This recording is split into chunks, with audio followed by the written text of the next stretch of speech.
a tip here.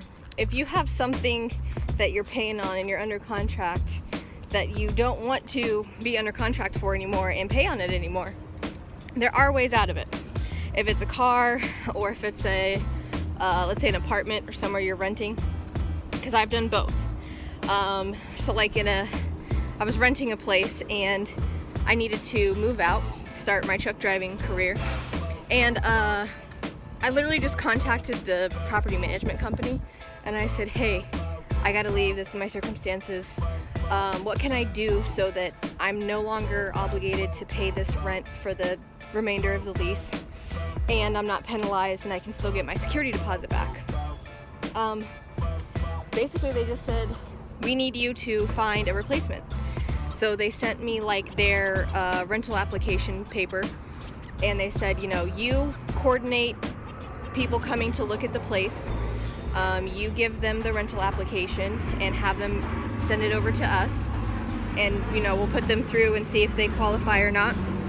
But once we get renter squared away, then you're good to go. You're no longer responsible for the remainder of the lease, and obviously as long as the property is clean, taken care of, no major damages, you'll get your security deposit back. It's exactly what I did. It's exactly what happened. So I know a lot of people don't really know that that's a possibility, but it is. And if you just communicate with people and let them know your situation, they'll work with you in that case. Then as far as like a car, I had bought a brand new Nissan Altima like months before I started truck driving, right? Really smart.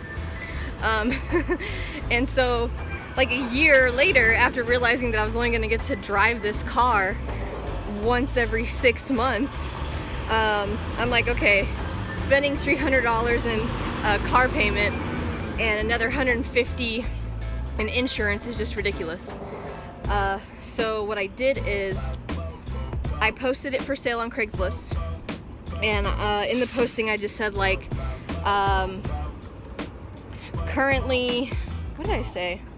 Something like, I'm currently financing it, so you will either need to pay cash for it or your bank will need to go through my bank to transfer the title and the financing. And that's what happened. A lady contacted me. She met up with my mom who had the car. They looked at the car. She liked it, and so she contacted her bank. Her bank was in Texas, and this is in Colorado. She contacted her bank, and her bank basically communicated directly with my bank and with me via email. And literally, I didn't even go to Colorado once.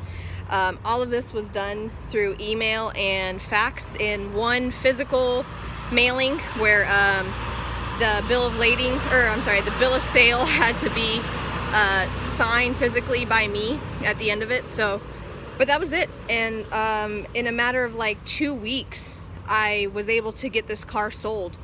Now, the amount that she bought it for and the amount that I owed on it was about a $1,500 difference. That's how much I was upside down. But that's a lot better than trying to sell it to a dealership and then give you $4,000 or $6,000 less than what you owe on it. So $1,500, I had the money. I just paid the difference to my bank who held the title in the beginning. I had to pay that difference for them to release it to her bank, and it was done. Now I don't have that car payment, don't have that responsibility anymore, and that was only a year in on a 6-month finance purchase. So there's ways out of it. You just got to know how to do it and be willing to ask the question, and a lot of times the answer will be yes. You just got to figure out how, make it happen.